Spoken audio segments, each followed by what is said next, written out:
I know I talk a lot about shadow work, active imagination, and how important it is to really work with your shadow selves and to integrate them into your personality, and also to access them so you can heal. And recently, what I did was go through dozens of my journals from a long time ago, and wow, very illuminating.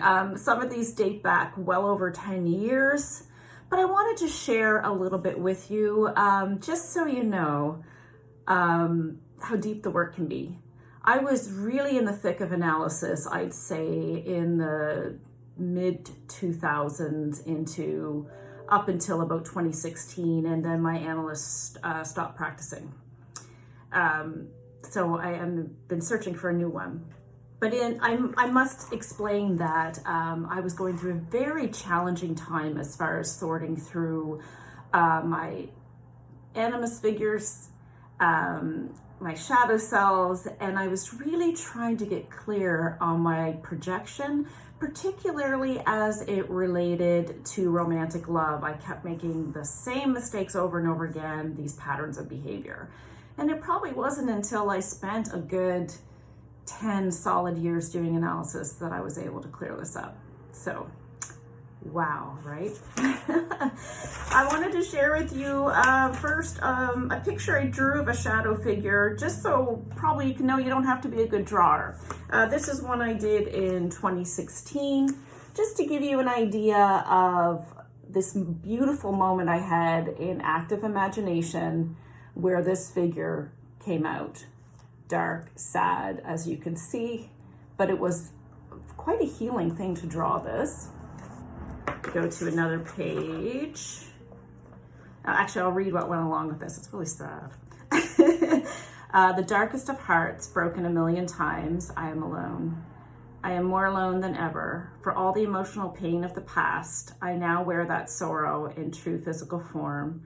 A broken heart that will not heal. I cannot awaken, I cannot move. The darkness buries me in a cloak of deep, heavy loss. The burden of eyes that truly see, who is alone, rather than live the lie of empty meaninglessness. Oh, but I am alone, I am without affection, and I am tired of the loneliness and the life that drags its heels, and the love that almost comes, and the age that destroys my face, and the love that everyone has but me. Yeah, it was a tough time. But what I'm trying to say in this particular passage was that doing this work is tough. Finding your true self is not easy. And for me, I had to do it alone. In a lot of ways, the universe forced me to be alone. And in some aspects, it was truly my own choice, particularly in 2016, although, as you can see, I was feeling pretty sad and lonely. Another figure from 2016, again, another shadow self. Not too familiar with this particular one, but I think it relates to aging and having to deal with sort of some of the pain that happens when you're a woman and you get older, or anyone that gets older. Sorry, I don't mean to relate it just to women. It can actually happen to anybody. What's beautiful though is that I'm entering into a time of healing, and my next passage is called Life in Recovery.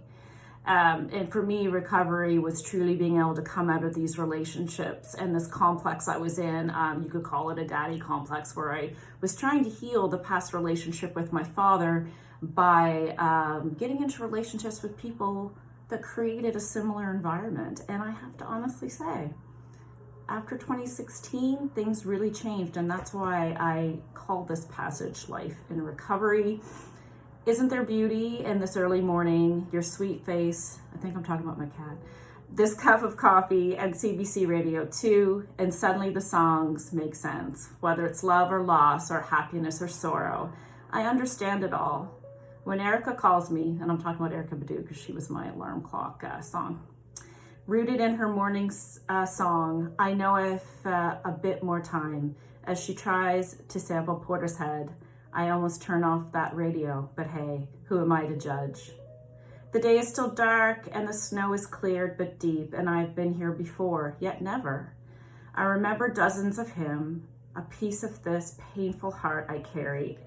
Every so often it's too much for it to even lie. I can't lie to you anymore, it says. I hurt so much. You cut me up in every way. And 5 years has gone by and I'm still trying to fix you, my dear. You never stood a chance the way I live. Anyway, I could go on and on and on with all these journals that I have done as the process of active imagination. There's one here that says, whoever you are, real or imagined, man or animus, partner or projection, you changed my heart, you opened me up. The love you give, the kindness, the openness, emotions, laughter, honesty, I am whole. I have transcended to another animus figure. This projection was slightly different. What a wonderful experience it was to get to that point. Wanted to share this with you so you could have some examples of the time and creativity that can go into Jungian analysis. And as I mentioned just a second ago, creativity is really important, and doing the hard work. It was hard work getting to this point.